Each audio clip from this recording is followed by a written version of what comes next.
questions for Terry. Terry, we didn't see Chaz out there during our look today. How do you feel about his potential availability moving forward this week? Yeah, he's still day to day. We're hoping to get him back any day now. Terry, is it fair to say Liam's your number 2 QB now? And can you speak to the challenges of getting a position player ready to play quarterback? Liam is taking snaps at quarterback. Beckham is back from some health issues. So we have those two guys that we're just trying to figure out certain packages that can work for both. Can you speak to the challenges of getting somebody ready to play a complicated position like that? Yeah, it's very challenging. They got to know the whole playbook. Otherwise, you guys think we don't call the right plays now. We get them guys in the game. We really can't call the plays. So, we're just trying to get them up to speed as much as possible and to expand the playbook to what they can handle.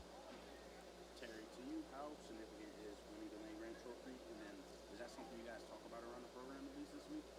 Yeah, it's one of my slides throughout the week. It's very important that we maintain control of the Land Grant Trophy. It's a good battle between two state universities in Michigan and Pennsylvania, and our guys take a little bit of pride in wanting to carry that trophy off the field. How do you prepare for two quarterbacks, sure, but two very different style quarterbacks? Has that caused you any additional prep time, or I guess how do you try to balance trying to prepare for two guys that might be very different? Yeah, you got to fully prepare for both. So we have the athletic quarterback package, and then we have the pocket quarterback package. And then just depending on who's in the game, we got a set of calls for each guy. So we'll be prepared for both. Terry, we've heard a lot of, especially the offensive guys, talk about celebrating each other's success, and that's been a directive heavily for you. Why? What's the genesis behind it? It's unifying the team. We have to be happy for each other. Whether I score or you score, we score. And we have to be happy and thankful in those moments. And, when you're the ultimate team player, success is going to walk up to your doorstep anyway. Do you feel like that wasn't the case earlier this season? No, we just got away from it. And we're just trying to get back to some core values and, just trying to get back the confidence and swagger that we once had when we walked into the stadium when we played Oregon. How important is confidence? How much does it elevate talent? It's everything. If I think I can, I will. If I think I can, I won't. And that was the beauty of playing in Beaver Stadium on Saturday. The crowd gave us some energy, gave us momentum, and it made our guys believe a little bit more, and they started to connect and make some plays and gave ourselves a chance. Hey Terry, now that it's settled in, how did the team process this close loss? And you just kind of stack up all these games where you're right there with one score. How is this one maybe different or the same than the previous ones? Yeah, we felt like we played a lot better than we've played the last 3 weeks. We feel like we're super close. I gave an analogy to the team. We talked about a pencil sharpener. And the pencil sharpener is the storm that we're in that I've been talking about for weeks. And when you put the pencil in and you start to turn it, well, we're giving of ourselves as we start to take away some of the wood chips of the pencil. And if you pull the pencil out too soon, it's not ready to write. That was us on Saturday. We pulled it just a little bit too soon. And so we had to go back in. And so this week is, we're going to show a finished product of the pencil, sharp and ready to write. Terry, so many of you are involved that you didn't start the season. I think about Liam right now, taking the reps at quarterback, and you now as the interim head coach. What have you learned through doing the job none of you really signed up for, and how much do you think this is teaching guys about what it means to get through adversity, because the results are still out there? Yeah, the beauty of playing sports and football in particular, it's the ultimate team sport. We have to learn to do things together. We have to learn to win together. We have to learn to lose together. There's peaks and valleys of emotions. Fortunately or unfortunately, it's teaching our locker room some valuable lessons of perseverance, not quitting, not giving up, standing the test of time and just keep working forward. And, this too shall pass. We talk about the sun will come up the next day. We have to believe and trust that'll happen. And, and just know that in our process we are still doing the right thing. Coach, going back to what you're talking about having a pocket passer package as well as a mobile QB package, how do you implement that in practice, especially in a game environment where that can change on the dime mid-play or mid-drive? Yeah, we have certain periods that, we'll focus on an athletic quarterback, which, athletic quarterbacks demand a spy in certain coverages.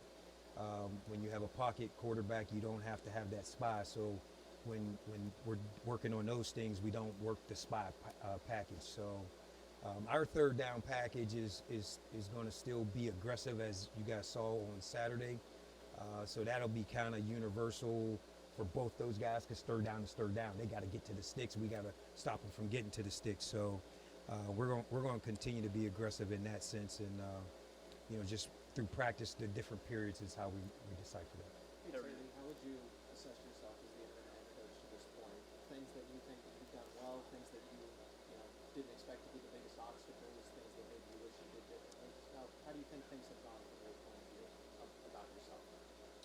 Well, it took me 3 weeks to accomplish getting the ball thrown down the field, so I wish I could have got that done sooner. Obviously, we haven't had victory, so that's my responsibility, so I own that. I do feel like our guys played a much better game and gave much better effort in this third game. So I feel like we're moving in the right direction. We're still not quite there. That's why I use the analogy of the pencil. We're sharpening the pencil, and this week we're going to come out full blazing, and we're emptying the clip this week. We're going to Michigan State to win the game, not to let it fall to us. Terry, say your run defense has changed or progressed since his removal and started trying to adjust the defense as well. Yeah, I think the run defense has gotten better. Our defensive line is playing better. They're more gap sound, more gap accountable. I think we're playing together. Our stunts up front, we're working together a lot better. The last 2 games have been much better. And then combined with the pressures, it all starts up front. And when those guys can create havoc, then the back end can defend better, and we can get more turnovers like King Matt's takeaway. And we just have to continue to press forward in that sense and cause more havoc and then cause more turnovers. Two more. What's it like for you on the headset on Saturday when the offense is out there? I mean, are you communicating with those guys, or are you maybe saying, hey, here's some suggestions, or what's that process for them? Yeah, I'm on the headset, so when the offense is up, I hear them. When the defense is up, I hear them. I sit quiet. I hear everything. If I don't know what something is, I ask a question. But Coach Kolinicki and Coach Knowles, they call the defense. They have 100% power to make the calls. In between series is when I may ask questions in the sense of, why do we do this? Why do we do that? Why didn't we make this call? Why didn't we make that call? But you can't interrupt a play caller in the middle of his flow and rhythm during a series. Jerry, you mentioned obviously having to kind of vertical backfield. Why did it take so long? What would you do differently? Yeah, it's a tough question. I didn't know I was going to be the head coach Iowa week, and I didn't really know our offense. I didn't know what to look for. I was a defensive guy that minded my own business, and now that I'm responsible, I can see things from a different lens, and I see where we need help and where we need transition, and now I'm able to identify it and address these things. So it took me a minute, and I'm a ton better myself. We are a ton better as a team. Thanks, Derek. Thanks. Thank you.